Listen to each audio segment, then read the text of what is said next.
Today we're making penne alla vodka, one of the most requested dishes. I really wanted to make sure I had nailed this recipe. I've worked hard on it, and I think I got it. There's this vision I have in my head of it that reminds me of my childhood, places that used to make this really well. I haven't really had it anywhere recently that's sort of blown my mind. So just like I do with any recipe I make, the goal is to create the version in my head, this really classic nostalgic version, and do it as perfect as I can. When I was a kid, I remember having it with a little bit of prosciutto, some slices of prosciutto cut up in there. So I've got some prosciutto here. I've got some vodka. I'm gonna use a little bit of vodka. It's interesting, vodka is pretty bland, right? So you're like, why do we even add this to this sauce? What is the point of it? But after doing some research, Harold McGee sort of summed it up. If you just add vodka to something, it's gonna overpower it. It's not gonna do anything delicious.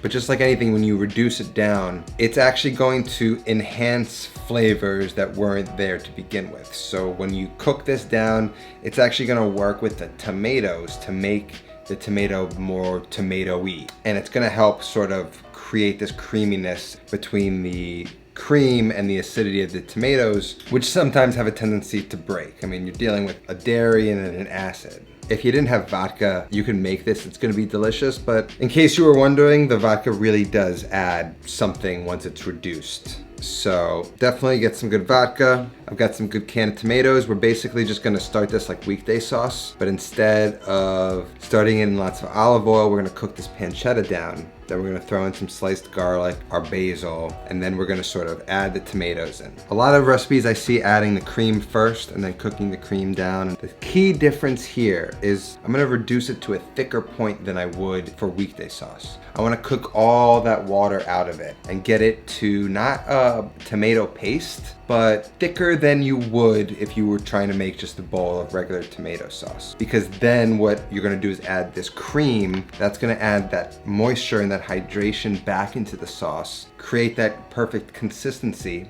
and then we can sort of finish it with butter. That butter is gonna get that glossiness into the sauce. There's no real measurements. The amount of cream you add is based on what type of rosé color you want, how pink or how red you want the sauce. And then you're gonna use the pasta water to make sure it's the right consistency. Maybe it's too thick for you, you don't wanna add more cream, you can add some pasta water and just regulate it like that. That's basically it. It's very simple, but it's about technique. You're gonna reduce that tomato sauce down and concentrate that tomato flavor. The vodka is gonna work with the tomatoes, adding all those nice complex flavors. Then we're gonna rehydrate everything and finish it with the cream. Once the cream's in, we're not gonna cook it on really high heat or for very long. And then the sauce is basically done. We can start cooking the pasta and marrying the sauce with the pasta, finishing it off like that. One of the best pasta dishes. I don't know who invented it. Is it Italian? Is it American? Who cares? It's delicious. Let's make it. So I just need to puree my tomatoes first.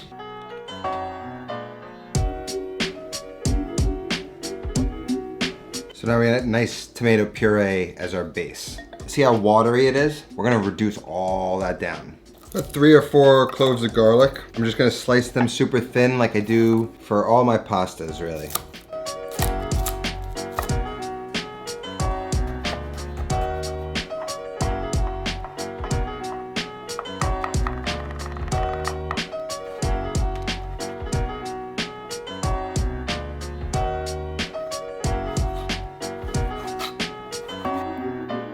A lot of you ask how I get my Parmesan cheese like into that powdered dust. So what you do is take a box grater, and these holes right here, or these holes, these are bigger, these are smaller. You can just go in and you grate it.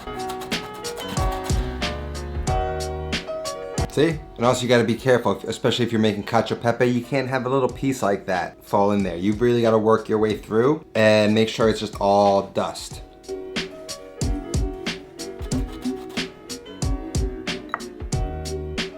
So here we are, I got my penne. I'm gonna make 1 portion of pasta and I'm gonna keep the rest of the sauce. I hate eating leftover cooked pasta. So if I'm gonna make this again, I'm gonna make cooked fresh pasta with it. But this should be enough sauce for 4 people. If you're making it for 4 people and you want extra sauce, then I would just buy an extra can of tomatoes. And then you're just gonna reduce that the same way. It's the same method, you're just reducing down more tomatoes. It's gonna create more sauce in the end. And that's probably what I would suggest. The sauce becomes really good, so you're gonna want plenty of it. First, what we're gonna do is we're gonna make a sauce in one pan. It's gonna be a little bit of olive oil and the prosciutto first. We're gonna get that till it starts to go from like a light pale color to a darker color. We don't wanna get it like super crispy, but we want it to sort of brown a little bit and render out all of its fat. Then we're gonna add the garlic and the basil. Oh, for Christ's sake. Getting milk everywhere. So then we're gonna add the garlic and the basil. Get that basil and garlic flavor into the oil. Once that garlic and basil and prosciutto have sort of cooked and infused that oil, then we're gonna deglaze it with a little bit of vodka. Maybe like a 3-second pour, 1, 2, 3.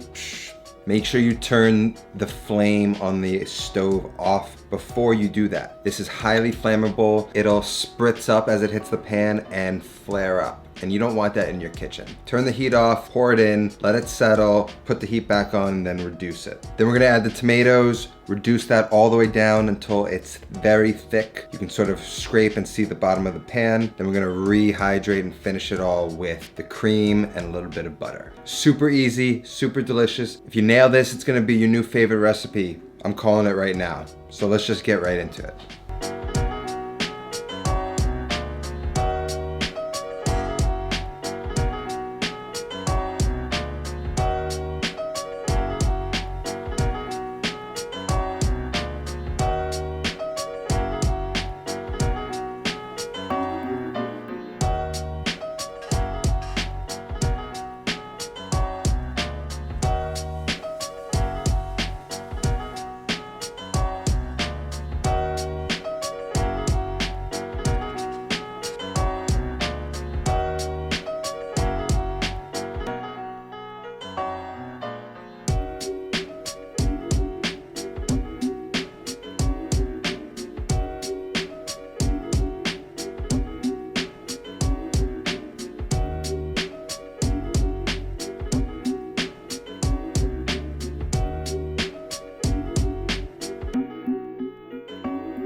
There it is, man. That's just about the exact look, color, and taste that I remember loving the most. Cooking down that tomato really concentrates that flavor, and it adds so much to the dish. Now, you don't have to add the prosciutto. The prosciutto is optional. It's what I remember. It makes it nostalgic for me, but this sauce, perfect without. It doesn't need it. So there you have it. Dare I say, and I don't do this often, perfect penne vodka.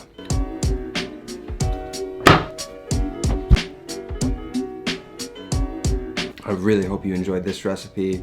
I've thought about it for a long time. I worked on it for a while. I really wanted to nail it, and I'm very proud of it. So sometimes you just can't find that thing you love made the right way somewhere else. You gotta do the work and get it done yourself. Thanks to all my patrons scrolling up on the screen now. Thank you all for being here. That's all that I have. I'll see you next time. Until then, take care of yourself and go feed yourself.